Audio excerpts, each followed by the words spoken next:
Hey, this is Colab Coach here yet again, having candid conversations with good friends of mine. And I have the wonderful Bianca, Dr.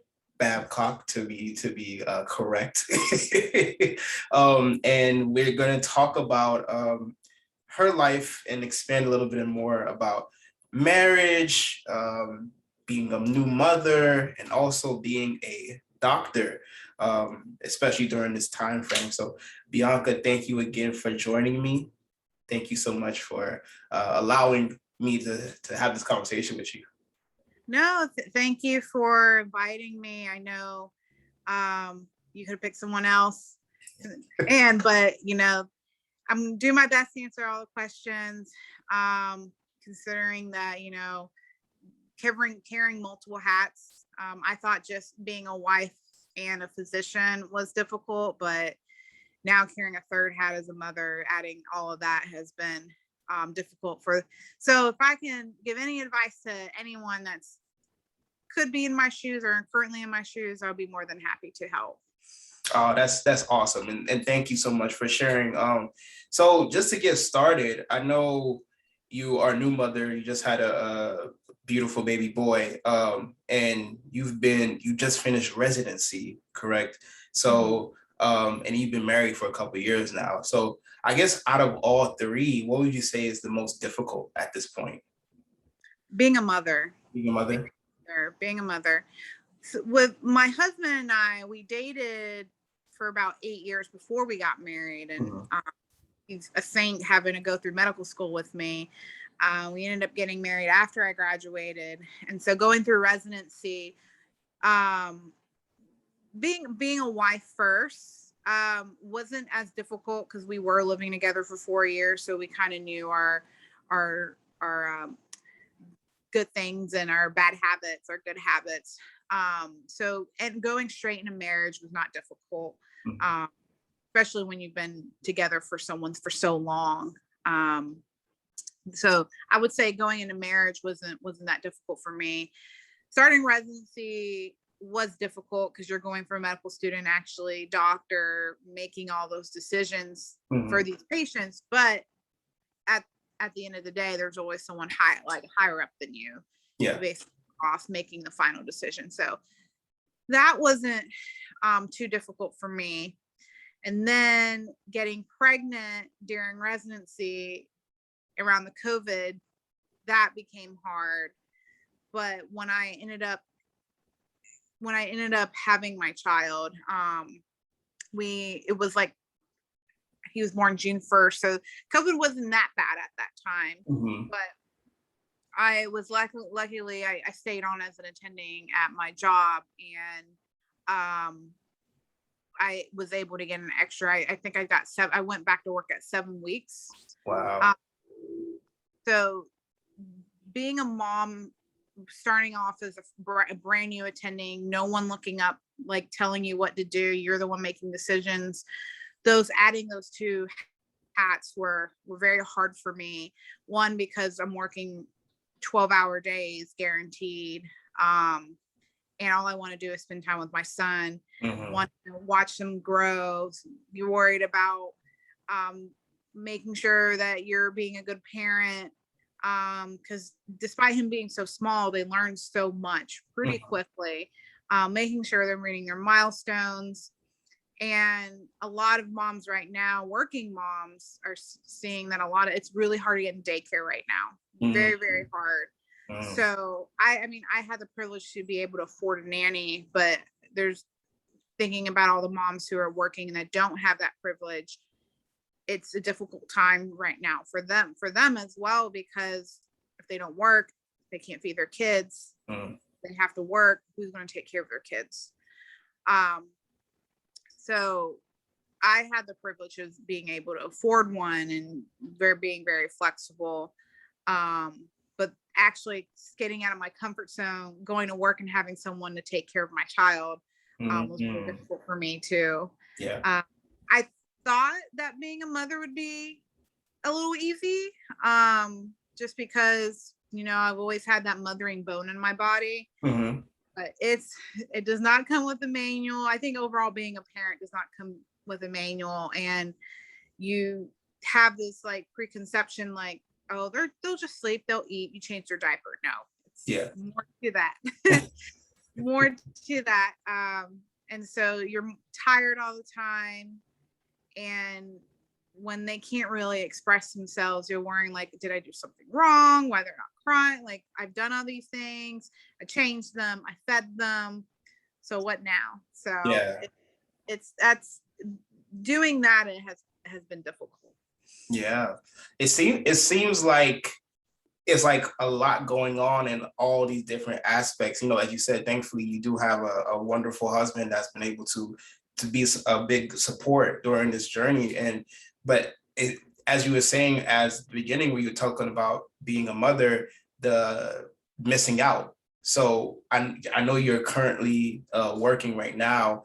And do you feel like you do have like that FOMO or the fear of missing out on the day-to-days of things going on with your child, especially when you're working 12-hour shifts? Is that like a big thing that you do think about, or is something that you maybe have got over, since your son has been born? Yeah. I've, in a way, I wouldn't say I've gotten over it. I still miss them a lot when I work. Mm-hmm. I only work I'm a hospitalist, so I only work about 6-7 days, and then I'm off the 7 days. Yeah. So being off that time really makes up for it. But like the first 2 to 3 days when I'm back to work, I was like, I miss him. How's he doing? Let me check up on him. Mm-hmm. And especially on the weekends when Nick is taking care of him. That's, for those who don't know, that's my husband. He'll send me pictures, and they'll go out, and he'll like sometimes go out for a walk with him. I'm like, man, I really wish I was there. Yeah. The missing, like, I miss my child aspect has gotten better, but it's definitely has not gone away. Mm-hmm. Yeah. So I know that you said with your husband sending you pictures, and you're able to check in as much as you can when you do have breaks at the hospital. I guess, what would you say would you wish things would be a little bit different, or would you say that you're fine with juggling? I mean, of course it's not easy, but are you more, I guess, comfortable with juggling both, or do you feel like you do have days where it's just like unbearable? I would say when I was studying for my boards, the last 2 weeks before boards was very unbearable.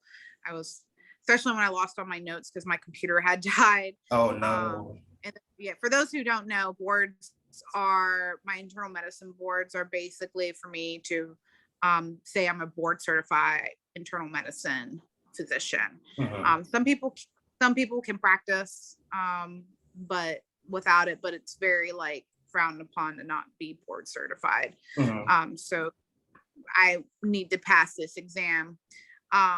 So when I lost all my notes, that like really hurt me. And then Nolan at the time was going through sleep regression, was refusing to sleep. Mm-hmm. And then I was still working when COVID started coming up again in Charleston. So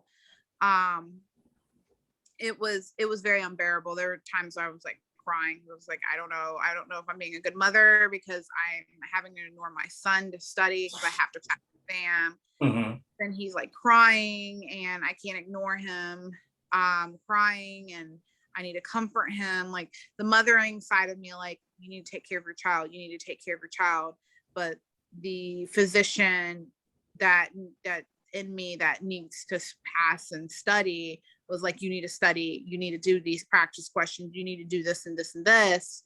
And it was just, I felt like I was being split too many directions. And that was really hard for me because I had this thought when I was pregnant, again, that I thought he was going to go to daycare because he would go there around 6:30 and I can come pick him up around 5, like, again, 12 hours at daycare. Mm-hmm. And I was going to keep him there even though when I was off.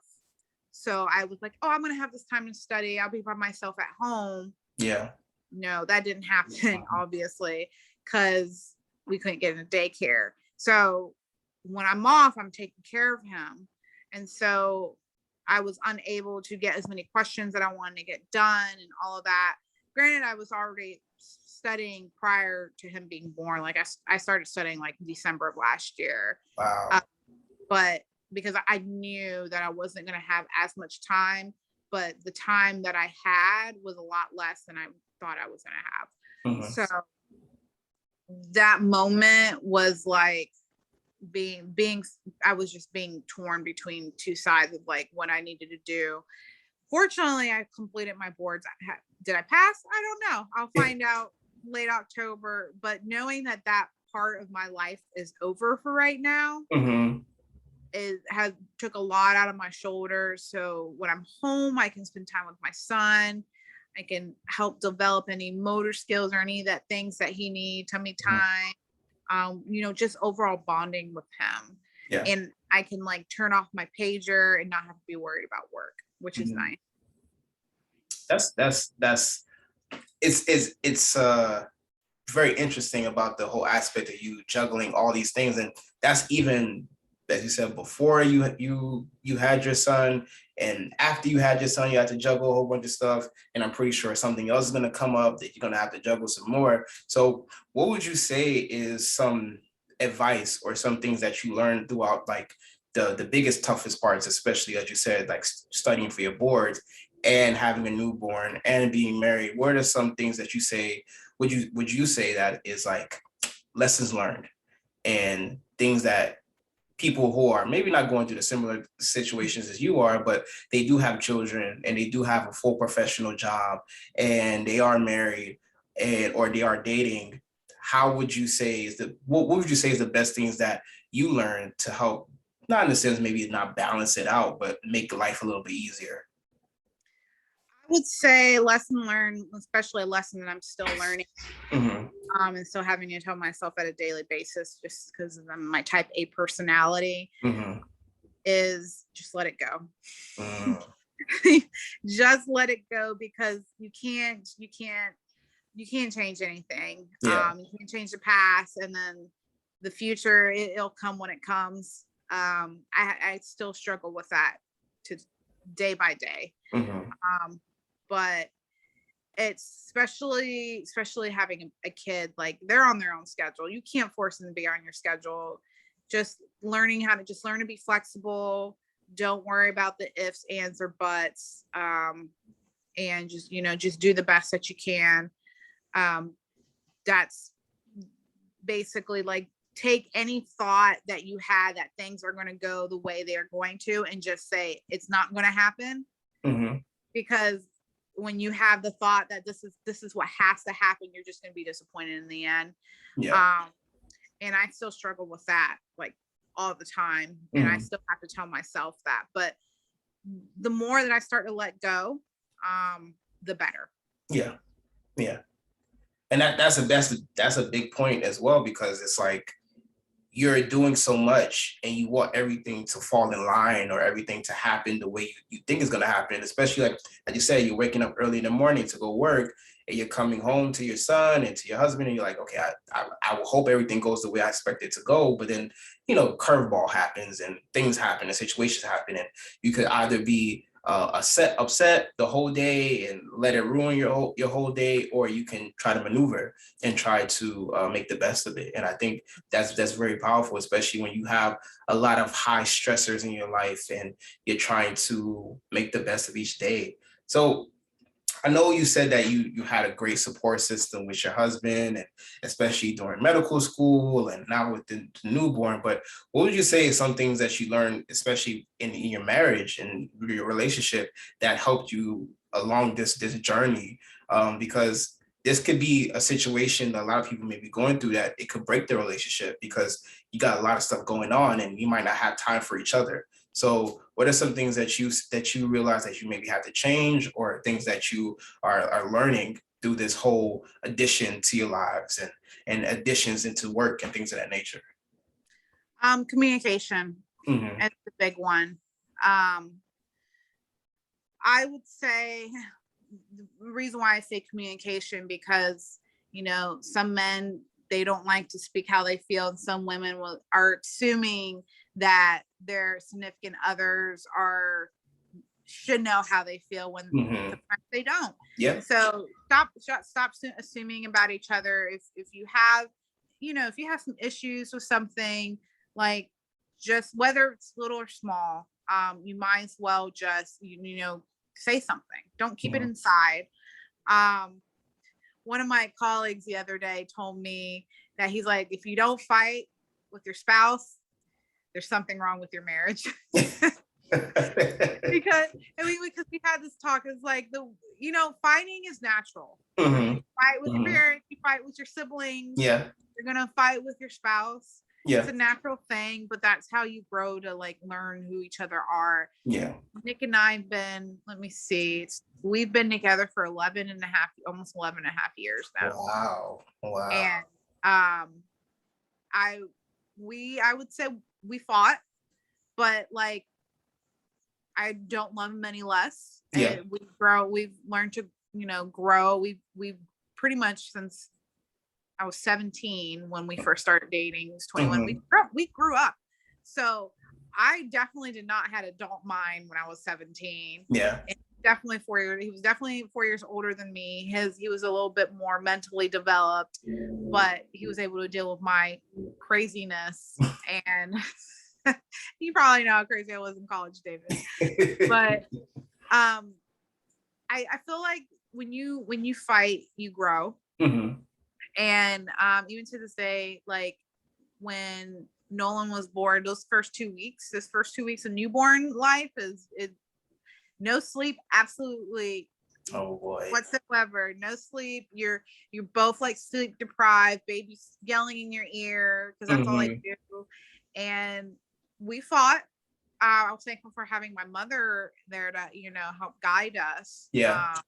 And help us kind of get like some sleep at that time. But like, we fought, and but the key to fighting is you never go to bed mad at each other. Yeah. And that was probably the best advice I got when we got married. Never ever go to bed mad at each other, because you want to wake up in the day and the next day, and you want to be a whole new you. Yeah. You want to be positive. You want to, even though you're tired, you be like, okay, I'm gonna go out in this day and I'm ready to hit it hard. And you don't want to, when you wake up feeling mad and upset, your whole day is already ruined. You want to start the day good. And there's plenty of times where it was just this close to go to Matt, but I sucked up my pride and like, look, I'm sorry. I'm very sorry for what I said, whatever I did, and vice versa. And we go to bed.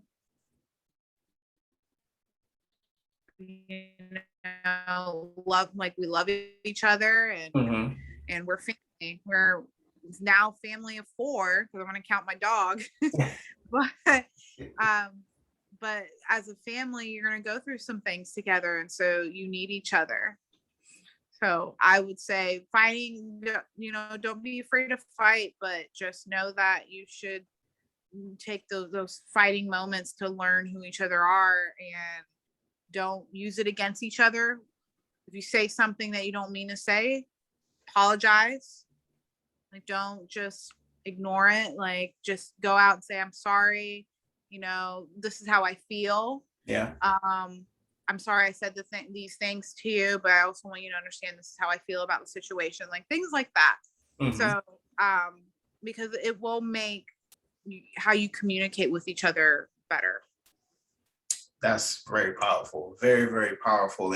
And I appreciate the honesty too. And the big thing about fighting is that, you're 2 different people. You're 2 different personalities. You have 2 different ways you think. You have 2 different ways that you react to certain things. So there's going to be some type of conflict regardless, because you're learning from each other and trying to make it work. So that advice is powerful. And the communication is also good too, because if you don't say it, the other person's not going to understand you. So I think that's the biggest thing. So I would hope, I used to wish back in the day, like, I wish I could read people's minds, but I'm like, that's too much work, because we think too much. So if you just allow yourself to actually express what you want to say, at least that person is willing to understand, and hopefully they'll listen to what you are trying to say. And I think that's the most important part, especially in relationships too. So thank you for sharing that. I guess my last question for you is that, is there something that you probably do on a daily basis, or something that you have to continue? I know you talked about reminding yourself not to let things go, but is there something like you do on a daily basis that you're like, that helps you along your day to day, or to keep your spirits up, especially when you are in the hospital dealing with COVID patients, or you're at home and your baby's crying, or you and your husband is arguing? What are some things, or something that you always try to remember throughout those tough times? For those people who are religious, I'm Catholic, so I pray. Mm-hmm. I do a lot of praying when things are rough.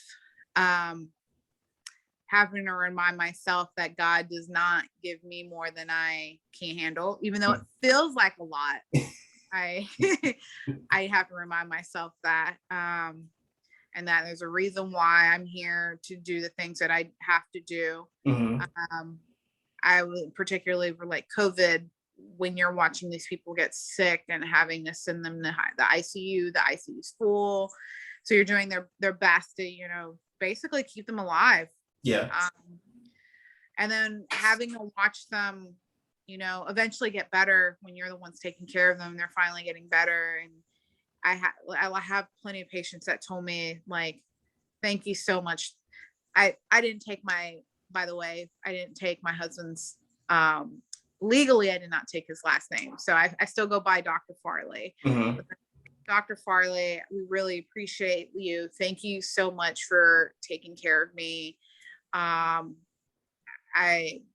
They would say, like, because we live in the Bible Belt, so there's plenty of Christians out there as well. And so they would say, I'm glad that God put you in front of me to take care of me. Mm-hmm. So it's a lot of praying, because to like have God give me the healing hands to take care of these people, to give me the strength just to get through the day, the patience to deal with my son when he's being inconsolable, and just to show, like, just to give me the love that I need to take care of everyone, and even to love myself. Yeah.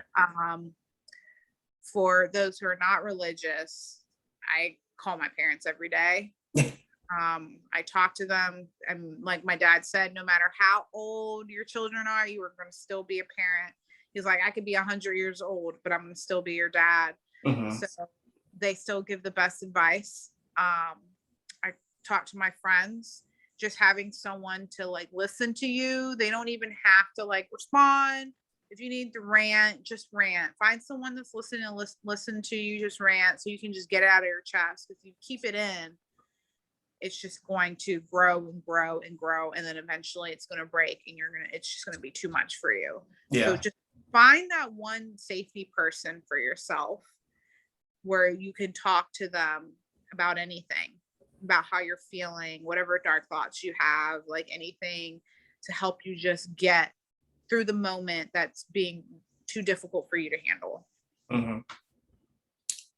I can't say anything else after that. That was powerful. Both the Christian and the non-Christian aspect, because we need each other. We definitely need each other, and we also need help when we need it. So any way you want to get help, as long as it's healthy, get the help. And I think that's the biggest thing about it.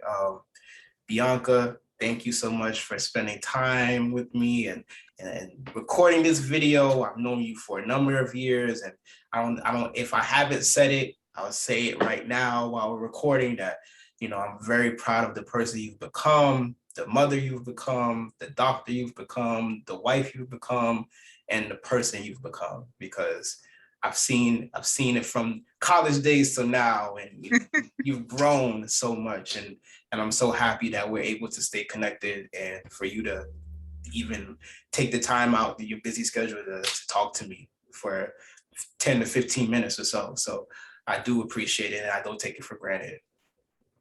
Oh, thank you, David. I would do anything for you. Back to our Zumba days Yes. at you and Charles's little apartment. Uh-huh. Just take it back. But Mm-hmm. I'm always there. I may not respond to my texts as often as I used to, turning to Charles. Yes. But I will eventually respond. Yes. But I really do appreciate you inviting me tonight. And I will be more than willing to, sit in as for a guest as another topic that you may think that I would be, great to answer questions regarding that. Mm-hmm. But yeah, again, thank you so much. No problem. And I definitely will have you back doing more of these, trying to spread it out, and definitely will have you back on more topics because we didn't even touch the whole medical aspect of things. So I probably will have you back to talk about that because you have a wealth of knowledge with that. So that'll be interesting as well. So, but thank you so much. I do appreciate it. And we'll talk to each other soon. All right. Thank you. You're welcome.